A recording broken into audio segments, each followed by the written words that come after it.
One summer evening, Gucci would go home with the stripper after a party, just a month after the So Icy hit dropped. Five men stormed the home where Gucci was staying, armed with pistols, brass knuckles, and duct tape. They would get Nigga out here thinking it is me. Nigga go bring a stripper home. Like, is this nigga crazy, bro? to a physical altercation, pistol whipping the stripper and hitting Gucci in the face. One of the men allegedly yelled, "Shoot him." Upon realizing his life was at risk, Gucci shot back. Some people say he reached for his gun, where other stories say he may have disarmed one of the men and took his. That bitch trying my bed, trying to do that cause this bitch be whack. I just fucking out dip you crazy. Bitch come through, she gon' throw shit back. Let me talk about brother got the bag. When now he ain't even have bite. Niggas bouncing ain't count on sight. Heard that brother ain't definitely pipe. Man, the FBI just exposed Jeezy for snitching on his kingpin shorty. Tap in. Young Jeezy has been outed as a rat. Has been outed as a cooperator. This time, he wasn't outed by Blue Da Vinci or Gucci Mane, his usual ops. No, he's been outed by the FBI themselves. Nigga, the what? Snitching out... Bro, the FBI exposed this nigga for snitching. They getting everybody up out of here, shorty. Allegations on Jeezy is actually centered around the two biggest storylines of his career. His beef with Gucci Mane and his association with BMF. Back in 2005, when Gucci Mane and Jeezy was beefing, their beef actually led to somebody being murdered. A man called Pooky Loc, which was really good friends of Jeezy. Now, wow. The publicized story of this is Gucci Mane caught the body in self-defense. However, Gucci Mane was initially charged, then it was dropped due to self-defense. And we learned all about Gucci Mane's legal troubles due to this murder. But what's not told is that murder of Pooky Loc actually got Jeezy on the Feds' radar. And the Feds actually blame Jeezy more for that murder than they blame Gucci Mane. If you guys are kind of blurry about what exactly happened between Gucci Mane and Jeezy, let me, redraw your memory real quick. With Gucci Mane and Jeezy leading the way in Atlanta rap, it was only inevitable that a collab would come soon. In 2005, Gucci Mane and Jeezy would record 2 songs together. The first song was Black Tees, which was a response to Dem Franchise Boys' hit song White Tee, and the second song was So Icy, or just Icy. So Icy would go crazy in the streets almost immediately, and would then be featured as the main single on Trap House 1. The song was such a massive hit that even high schools across the country banned the iconic snowman tee that Jeezy wore in the video. But as time went on, rumors surfaced that Jeezy may have been upset with how things went. Although it's still not 100% clear why Jeezy was upset, we can assume it has something to do with the fact that he wanted the song to be on his upcoming album. He quickly took to the studio to release a diss track titled Stay Strapped, where at the end of the song he would put a $10,000 bounty on Gucci's So Icy chain. Real talk, I got a bounty on... A $10,000 bounty on the nigga chain? You know how fast niggas would have came and collected that? You ain't even got popped him or nothing just for the chain? You know who? That's dangerous right there. That's dangerous right there. Putting $10,000 on a nigga chain is crazy, bro. Niggas go come get that. It could turn deadly, to be honest. On that shit, 10 stacks, man. You know Jeezy pay. Jeezy would start to distance himself from Gucci and cause some strain on their friendship. Gucci would also get upset at the fact they could never perform their song live, which he felt they were missing out on a huge part of promotion. Because once again, this is in the days where live shows made a huge impact on getting your music heard. But Jeezy didn't stop, and he continued the beef. Over the coming weeks, the petty beef would turn into something much more. One summer evening, Gucci would go home with the stripper after a party, just a month after the So Icy hit dropped. 5 men stormed the home where Gucci was staying, armed with pistols, brass knuckles, and duct tape. They would get Nigga out here thinking it is me. Nigga go bring a stripper home. Like, is this nigga crazy, bro? to a physical altercation, pistol whipping the stripper and hitting Gucci in the face. One of the men allegedly yelled, "Shoot him." Upon realizing his life was at risk, Gucci shot back. Some people say he reached for his gun, where other stories say he may have disarmed one of the men and took his. He shot the gun, killing one of the men as the others ran off. 3 days would go by until someone found the body of the deceased man in the woods behind an elementary school. Yo! When the smoke cleared, authorities identified the man as Pooky Loc. Nigga, this is why they arrested you, Jeezy. This is the only reason you went to jail, bro. You tampered with the evidence, bro. You hid the body, bro. That's the only reason you went to jail. You killed this nigga. You allowed the feds to come, sweep it up. You go fight your self-defense case, nigga. You was out of there, bro. But instead, you hid the nigga. You hid the body. And then when nobody found out, Nigga, you know somebody was gonna find out, bro. Let's be for real, bro. You should have known. One of Jeezy's prodigies under his CTE label. After 9 days, Gucci Mane would turn himself in, claiming self-defense. He released a statement saying he's not a murderer, but he was scared for his life, and he had to be a man about it. For some reason, Jeezy has always maintained his innocence and denied that he sent men to kill Gucci. He's always says he's innocent. However, the fans wasn't buying it, Gucci wasn't buying it, and the fans weren't buying it. Yeah. Stay with me, okay? At this point in Jeezy's life in 05, everything was going downhill. 05, his homie nigga. died trying to kill Gucci. His I was crew just being that he was born. rolling with the time, BMF, well, they got indicted for a Rico. Ooh. Now, everybody got indicted but Jeezy. Mm-hmm. And a lot of people was very confused about that. Because even Blue Da Vinci got indicted. And Blue Da Vinci, you can probably make an argument, was around BMF just as much as Jeezy was around BMF. Yeah. Well, Blue Da Vinci did a Ken Capone interview a couple of years ago. And during this interview, Blue Da Vinci broke down how Jeezy got out of being indicted with BMF when the feds initially came and indicted Big Meech and everybody associated with BMF. In the grocery store at the line like, ooh, old white lady, do you know that Gunna told you was a bitch? Like all that shit, bitch ass shit. I'm cut from a different cloth. I'm cut from the cloth that you got your information on whoever is the rat. And you got it in black and white and you understand what went on with such case or whatever. You feel me? So, you know, when it come down to me, it's just different. Was Jeezy in the paperwork? Hell yeah. Yeah. I mean, it's public information. You can look up right now on your phone. Man testifies about Jeezy's cocaine selling. Type in your phone something like that. You're going to see one of the who name it Lights. Ralph Sims, the same that told about the limo that tried to say I told. Ralph Sims, Ralphie. Told him. Bro, imagine a nigga telling on about something and then he say, you told? Bro, that'd make a nigga sick. Bro, I'd be blown, bro. Damn, play the vid, bitch. On Jeezy, told everything Jeezy ever did. Jeezy had like 12 Jeezy had more statements on him than me. What you talking about? But nah, he didn't get indicted because he did some more other shit. I feel like that. I know some things he did, like he turned Meech's cars into the feds. The same Porsche truck and that Ferrari I was talking about a while before he came to Miami and doing some lie detector tests about this gun case he caught one year in 06 when I went to go meet him. We had a shootout, not against him, but some other, like when me and him start trying to talk, some other popped it off with us and we end up having a shootout. Yo. And he ended up going to jail for a gun. If anybody is familiar with that Miami case, him and Twin came back to do a polygraph test supposed to be for that shit. And the security said that Meech cars pulled up on flatbeds, nigga, into the federal building when he went and did it, when he was inside for his meeting or whatever. So I know he turned in the cars. Ain't no telling what people be doing, bro. Yeah, that's all I know he did. And then he told about the gun case that was already thrown out at the state level, and then the feds picked it back up. So everybody look up Big House. All right, bet. You want 70 for the half, right? Yeah, 70 for the half, man. All right, hit me up when you're around. All right, bet. I'm gonna come back your way in a little bit. All right, bet. All right. Bro, I wish I might pay 70 for a half of shrooms. Is this nigga crazy, chat? $70 dinner, 100 for. I think this nigga out his motherfucking mind. I honestly think this nigga out his motherfucking mind, chat. He said 70 for a half a shrooms. Boy, don't hit my phone. Not buying that shit. You look up Big House, he was a security for Jay-Z, he was a security for Big Meech. He was also a security for Young Jeezy.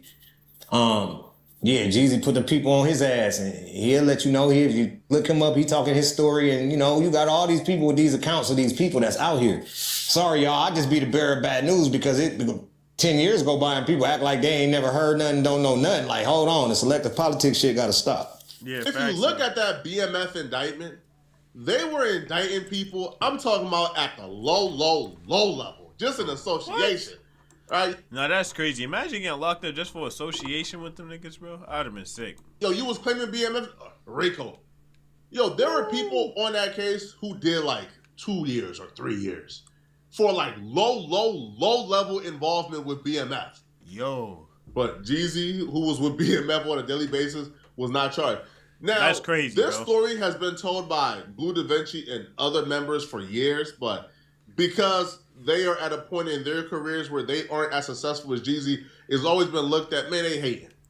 Now, Blue Da Vinci would also will also give another point, like in his interview, at the time he believed, or where he began to think, oh yeah, Jeezy is cooperating with the feds, was with the records and the contracts, right? So Blue Da Vinci was trying to get off the ground, trying to get the music hot again. He had a record with Jeezy. Now, Jeezy was supposed to clear the record, sign the contract so it could go. He dropped the record and the record got pulled from the radio. That's because Jeezy never signed the contract. Yeah. And he pursued that. And you're about to hear him explain how the pursuit of trying to get Jeezy to sign that contract led him to think, oh, you're cooperating. And I pushed the record out. It was on Koch. It was getting promoted and all the shit. It was getting promoted correctly. All the numbers was right. I was like 300 and some spins a week on my BDS at the time. And I got a call from my team. It was like, bro, they talking about, it was like a Tuesday. I think it was a Tuesday if I ain't mistaken. I was on the road on my tour bus and I got a call from my team and they said that on Thursday in 2 days, they gonna pull the record from radio if they don't get Jeezy and CTE signature. Yo. They wasn't signed off for the record. So I like, what? I'm like, all right, hold on, bro. Let me call this and blah, blah, blah. So I called it. And this wasn't the first time I called them about that. It was already mentioned before they dropped the shit. So they dropped it and we still didn't have the signatures. And I think it was dropped on good faith that we was going to get the signatures from Alan Grunblatt at Koch. They got the shit.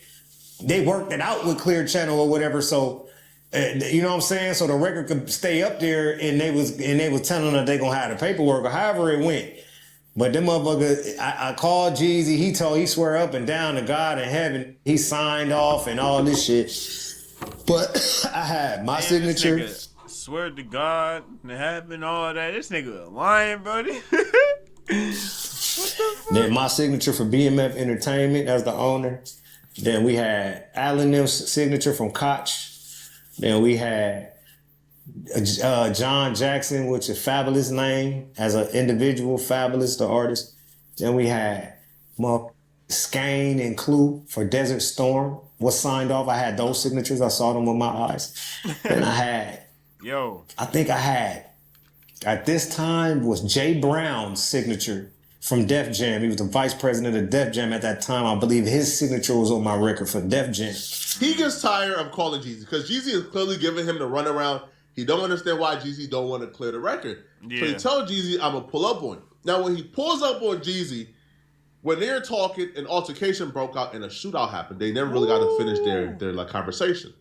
Jeezy ultimately does like a polygraph test for the incident to prove that he was not the one that shot, and like he fought a case for it, et cetera, right? Yeah. But at the conclusion of this, Blue Da Vinci came to the conclusion, oh, Jeezy is cooperating with the feds, and the feds is probably telling him not to do anything to help out BMF or else he will get indicted. And that day I talked to him like, bro, where you at? I'm just finna pull up. I left my tour route and drove the bus all the way to Miami to go have a conversation with Jeezy about the record being signed off. And that's when that shootout happened that I was just talking about previously. I went to talk to him about that record. That's what the conversation was about. I was coming to meet him and confront him about the shit with all of this shit with me. And as soon as we start talking, Tula was walking down the street with dreads, and they're like, oh shit, there go Jeezy, dog. And they're like, oh, and Blue, that's Jeezy and Blue, nigga, that's BMF right there, nigga.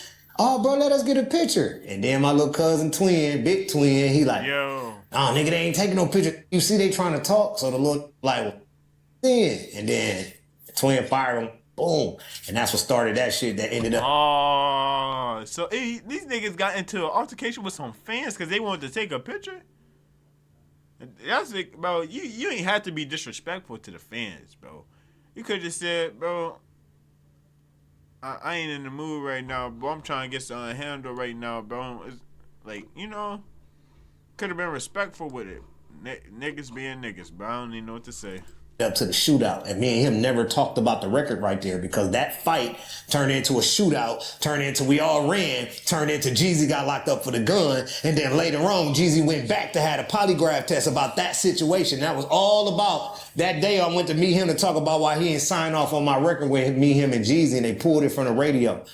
And I believe he couldn't because the feds had jacked him and told him, nigga, if you help these niggas, and the same reason why he couldn't do the deal with us. Yeah. Same reason why he couldn't put his name on the contract, because the contract ensues help to BMF, and they struck his ass down and told him they were going to put your ass in prison if you continue to help Big Meech and Blue in that BMF shit. You're going to fully pull away from that shit. Yeah. Like, ain't nobody else stopped quitting the mob. He the only in history that just stopped claiming the mob. Up until this point, it's been a theory. It's been one of those things that just floated around. People essentially came to the conclusion, man, these is hating niggas trying to tear down Jeezy, who's a successful black man who done beat the streets. All right, these ninjas is hating. Yeah. Well, a former FBI agent who was actually tasked with investigating this Rico and indicting Jeezy on a Rico, he spoke. Now, apparently, when Pooky Loc got killed by Gucci Mane, and it was believed that Jeezy sent Pooky Loc and them to murder or kill Gucci Mane, and it just backfired, the federal agent would say, yo, they had witnesses, they had wiretaps, they had everything.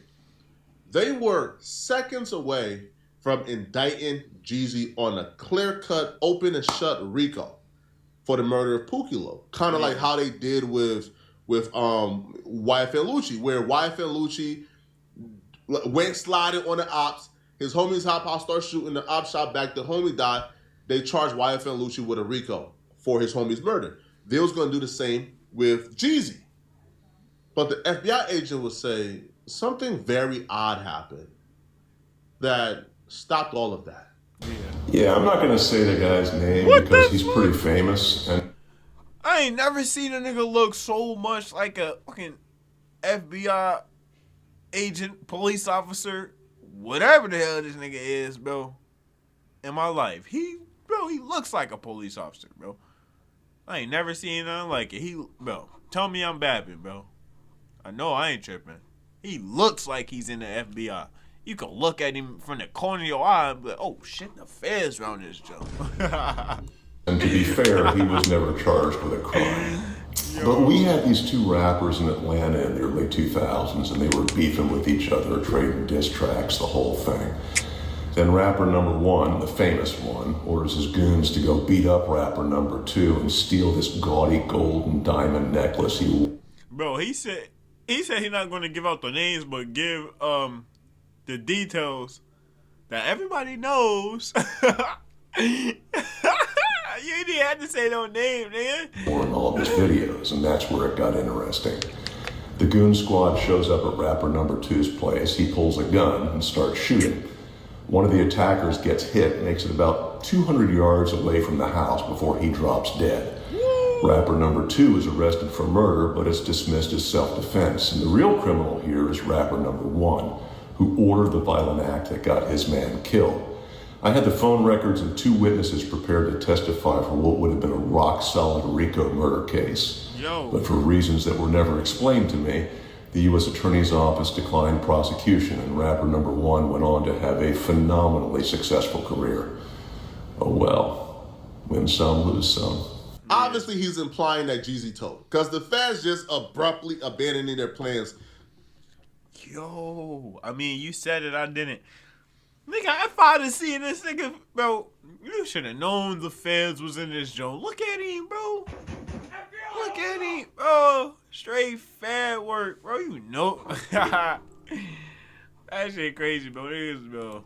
To charge someone with a clear-cut Rico don't just happen without some form of cooperation.